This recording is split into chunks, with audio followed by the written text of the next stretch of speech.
13 on Your Side Weather Deck is sponsored by Montel Construction, your home team.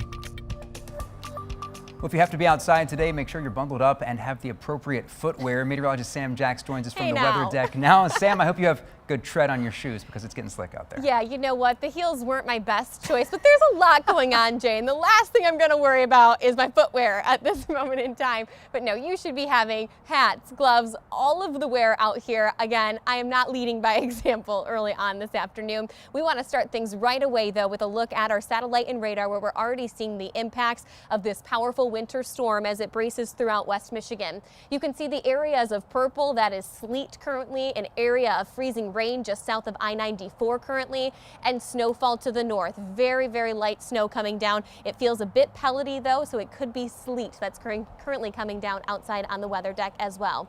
Of course, this is why your weather ball is blinking green. We have no change foreseen in these cool temperatures, and we also have rain, snow, sleet, as well as freezing rain all in sight. That view is sponsored by Countryside Greenhouse of Allendale. If you haven't noticed, it's a bit windy out here. Winds are currently gusting out of the east at 33 miles per hour. As we continue throughout the day today, we are expecting winds to be ramped up near 45 miles per hour at their peak. That's going to be right along with the evening commute. Temperature-wise, sitting at 26 degrees right now in Big Rapids, 28 degrees in Grand Rapids, and 30 degrees currently in Holland. Those temperatures are cool enough for any of this precipitation to stick to surfaces as it continues to work throughout the region. Hour by hour forecast here continues to feature a little bit of rain mixing in from a line from Kalamazoo to South Haven as we track throughout the day today. But then we see the freezing rain line continue to inch further and further north with snowfall as you progress up towards those US 10 corridors. The system will eventually exit the region as we head into early tomorrow morning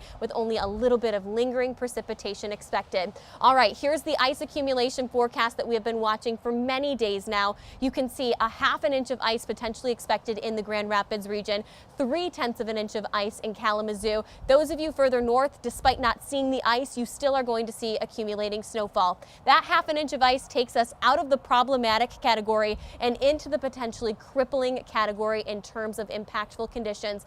We're talking power outages that could last for multiple days, and you see the wind whipping my hair around out here on the weather deck. It's not going to just be the ice that's going to bring impacts. It's going to be the combination of this ice as well as those powerful winds. We don't need to dive deep into the roads. We know the roads are going to be dangerous. Even just a glaze of ice makes things slick out there, and we are going to see more than that throughout the day today. As mentioned, up along the US 10 corridors, Reed City, Baldwin, Big Rapids, Leadington, you all are expected to see 6+ inches of snowfall by the end of the day today. Even here in Grand Rapids, we could be mixing in sleet and snow as we progress throughout those afternoon and evening hours. That could add on top of our accumulating ice. The rest of your 13 on Your Side 10-day forecast showing off a spike in temperatures as we head into your Thursday afternoon. This will be really short-lived. It will wrap up by around 1 p.m. and then we quickly tumble back down into the teens. So while we will get some relief and ice melting as we head throughout the day on Thursday, it's going to quickly refreeze, potentially even creating even more impactful situations.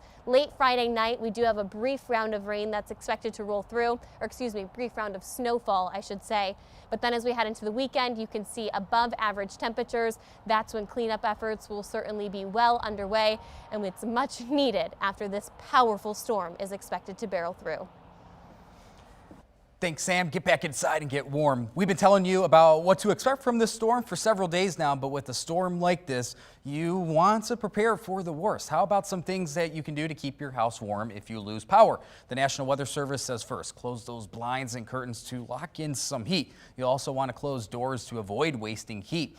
Wear layers of loose-fitting, lightweight, warm clothes, and try to eat and drink to give your body that energy it needs to stay warm. But here's a big key: avoid caffeine and alcohol. And lastly, stuff towels and old rags in the cracks underneath those doors that definitely have a bigger draft. Now, Jay, these are just important to remember because while it won't be extremely cold over the course of the next 24 hours, it is still mid-February or late February now, and by Friday we expect teens and 20s. So with folks, the opportunity to be without power for not just hours, but maybe days, if this ice really comes to fruition, you're gonna want to make sure that you're prepared just in case. And again, I've said this all morning to you, it's all about being smart and prepared rather than panicked and unprepared. It's amazing that just a few simple things can make a world of difference when it comes to this sort of weather. Exactly. Right?